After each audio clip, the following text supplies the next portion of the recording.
Welcome to एग्जामपीडिया। आज है 22 अप्रैल 2020 और 22 अप्रैल 2020 से करंट अफेयर्स के जितने इंपॉर्टेंट क्वेश्चन हैं उन्हें हम इस वीडियो में डिस्कस करेंगे। तो चलिए शुरू करते हैं। पहला क्वेश्चन, हाल ही में किस सरकार ने छात्रों के लिए एक app get set go launch किया है? तो इसका सही आंसर है ए, कर्नाटक सरकार ने। तो अभी कर्नाटक सरकार ने नीट और सीट मेडिकल एग्जाम की तैयारी कर रहे छात्रों के लिए online crash course program launch किया है, जिसके लिए सरकार ने एक ऐप गेट सेट गो बनाया है। इस ऐप से सरकार द्वारा फ्री क्रैश कोर्स प्रोग्राम चलाया जाएगा, जिसे कॉमन एंट्रेंस टेस्ट और national eligibility cum entrance test के लिए तैयार कर रहे छात्रों को मदद मिलेगी। अब बाकी ऑप्शंस भी देख लेते हैं, जैसे कि बी, सिक्किम। तो सिक्किम के एजुकेशन डिपार्टमेंट ने ऑल इंडिया रेडियो के साथ बच्चों को घर पर लेसन्स देने के लिए ऑनलाइन प्रोग्राम चालू किया है। सी, मणिपुर। तो मणिपुर सरकार ने बच्चों के लिए ऑनलाइन कॉमिक्स टेक्स्ट बुक की शुरुआत की है। डी, राजस्थान। तो राजस्थान ने घर पर बच्चों को पढ़ाई कराने के लिए स्माइल परियोजना की शुरुआत की है। अब कर्नाटक के बारे में जान लेते हैं। तो मुख्यमंत्री हैं येदुरप्पा और राज्यपाल हैं वजुभाई वाला। अब आगे बढ़ते हैं। हाल ही में फिच रेटिंग ने भारत की जीडीपी विकास दर को कितना कम कर दिया है? तो इसका सही आंसर है सी, 1.8%। तो अभी फिच रेटिंग एजेंसी ने भारत की जीडीपी विकास दर को वित्त वर्ष 2020-21 को घटाकर के 1.8% कर दिया है। इसी के साथ कुछ और पॉइंट भी रिवाइज कर लेते हैं, जो कि 2020-21 वित्त वर्ष के लिए कहे गए हैं। जैसे कि आईएमएफ ने 1.9% कहा है, वर्ल्ड बैंक ने 1.5% कहा है, यूएन ने 4.8%, एडीपी एशियन डेवलपमेंट बैंक ने 4%, इंडियन रेटिंग ने 3.6%, एस&पी ने 1.8%, क्रिसिल ने 3.5%, एसबीआई ने 1.1%, जो कि वित्त वर्ष 2021 के लिए कहे गए हैं। जबकि मोदीज ने वित्त वर्ष 19-20 के लिए 2.5% बताया है। ये सब लेटेस्ट हैं, जिन्हें आप याद रखिएगा। अब आगे बढ़ते हैं। हाल ही में किस नदी पर सीमा सड़क संगठन ने एक पुल का निर्माण किया है? तो इसका सही आंसर है सी, सुबनसिरी। तो अभी सीमा सड़क संगठन बीआरओ ने अरुणाचल प्रदेश के सुबनसिरी नदी पर एक पुल का निर्माण 27 दिनों के रिकॉर्ड समय में किया है, जिसका उद्घाटन मुख्यमंत्री प्रेमा खंडू ने वीडियो कॉन्फ्रेंसिंग के जरिए किया है। और अब पुल को सार्वजनिक रूप से खोल दिया गया है। और आपको बता दें कि भारत और चीन के बीच LAC तक जाने वाली सड़कों को जोड़ने के लिए यह पुल राजनीतिक कनेक्टिविटी से भी बहुत इम्पॉर्टेंट है। अब सीमा सड़क संगठन के बारे में जान लेते हैं। तो इसकी स्थापना 7 मई 1960 में हुई थी। इसके संस्थापक जवाहरलाल नेहरू हैं। इसका हेडक्वार्टर है नई दिल्ली में। इसके डायरेक्टर हैं लेफ्टिनेंट जनरल हरपाल सिंह और इसका मोटो है हार्डवर्क के माध्यम से सब कुछ हासिल हो सकता है, सक्षम श्रह साधम। अब आगे बढ़ते हैं। अप्रैल 2020 में किसको राष्ट्रपति रामनाथ कोविंद के सचिव के रूप में नियुक्त किया गया है? तो इसका सही आंसर है बी, कपिल देव त्रिपाठी को।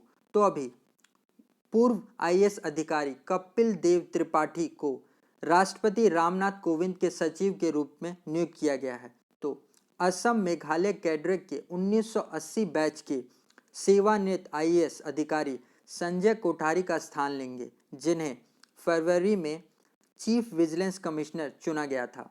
और श्री त्रिपाठी का कार्यकाल कॉन्ट्रैक्ट के आधार पर है और राष्ट्रपति के कार्यकाल के साथ सह टर्मिनस हो जाएगा। अब आगे बढ़ते हैं। किस सरकार ने नेशनल एल्यूमिनियम कंपनी और कॉयल इंडिया सब्सिडी महानंदी कॉलफील्ड्स ने 2 संपूर्ण कोविड-19 अस्पताल को निधि करने का फैसला लिया है? तो इसका सही आंसर है बी, उड़ीसा में। तो अभी नेशनल एल्यूमिनियम कंपनी और call India subsidy Mahanadi coalfields limited ने उड़ीसा के 2 संपूर्ण कोविड-19 अस्पतालों को निधि करने का निर्णय लिया है। इन दोनों अस्पतालों का उद्घाटन पेट्रोलियम और प्राकृतिक गैस मंत्री धर्मेंद्र प्रधान और केंद्रीय कोयला मंत्री और खदान मंत्री प्रहलाद जोशी के साथ में उड़ीसा के मुख्यमंत्री नवीन पटनायक ने वीडियो कॉन्फ्रेंसिंग के माध्यम से किया। इनमें नालको पूरी तरह से उड़ीसा के नाबलंग जिले में स्थापित 200 बेड वाले अस्पताल को निधि करेगा, जबकि एमसीएल राज्य के अंगुल जिले में तालचेर में शुरू किए गए 150 बेड वाले अस्पताल को निधि करेगा। अब आगे बढ़ते हैं। हाल ही में किस राज्य सरकार ने ई संजीवनी ओपीडी लॉन्च की है? तो इसका सही आंसर है सी, हिमाचल प्रदेश ने। तो अभी हिमाचल प्रदेश सरकार ने बीमार लोगों को मुफ्त ऑनलाइन चिकित्सा परामर्श के लिए ई संजीवनी ओपीडी शुरू की है, जिसमें राज्य भर के में अपने आवास पर बीमार लोगों को मुफ्त ऑनलाइन चिकित्सा परामर्श प्रदान करना है। और अगर किसी व्यक्ति को इसका लाभ लेना है तो उस व्यक्ति के पास कंप्यूटर, लैपटॉप या टैबलेट के साथ में वेबकैम विद स्पीकर के साथ में इंटरनेट कनेक्शन भी होना जरूरी है। इसे निःशुल्क ऑनलाइन चिकित्सा प्रदान कराने के लिए राज्य के विभिन्न मेडिकल कॉलेज के 16 डॉक्टर्स की एक टीम सभी कार्य दिनों पर उपलब्ध रहेगी।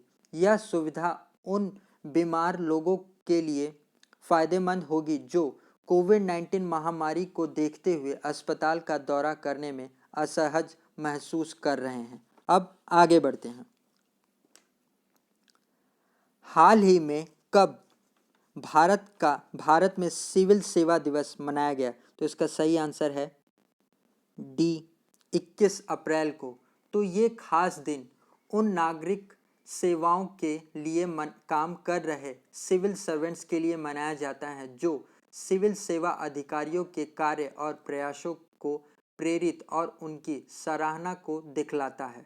इस दिन ज़्यादातर केंद्र और राज्य सरकारों के अधिकारियों को भारत के प्रधानमंत्री द्वारा लोक प्रशासन के क्षेत्र में उनकी असाधारण सेवाओं के लिए सम्मानित किया जाता है।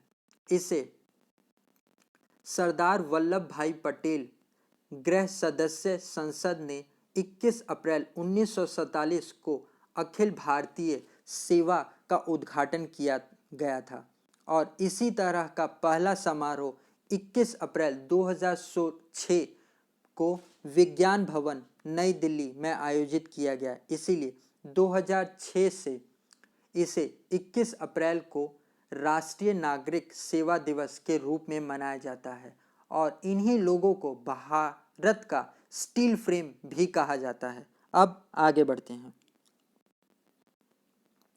हाल ही में किस बैंक ने अपने ग्राहकों के लिए वॉइस असिस्टेंट आधारित बैंकिंग शुरू की है? तो इसका सही आंसर है बी, आईसीआईसी बैंक ने।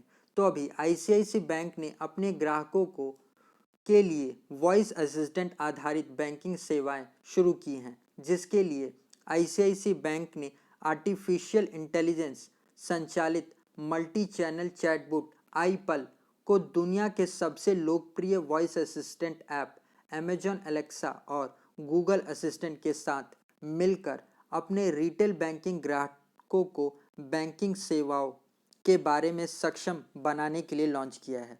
अब आईसीआईसी के बारे में जान लेते हैं। तो इसकी स्थापना 5 जनवरी 1994 में हुई थी। इसका हेडक्वार्टर मुंबई में है। इसके एमडी सीईओ हैं संदीप बख्शी। अब आगे बढ़ते हैं।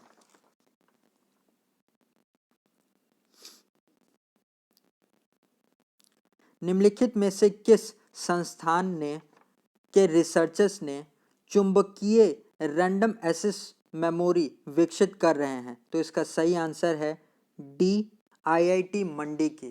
तो अभी आईआईटी मंडी के रिसर्चर चुंबकीय यानी कि मेटेलिक रैंडम एक्सेस मेमोरी को विकसित कर रहे हैं, जो कि मौजूदा डेटा संग्रहण तकनीकों की तुलना में अधिक तेज, अधिक ऊर्जा कुशल और कम मात्रा में अधिक जानकारी संग्रहित करने में सक्षम होगा। अब आगे बढ़ते हैं।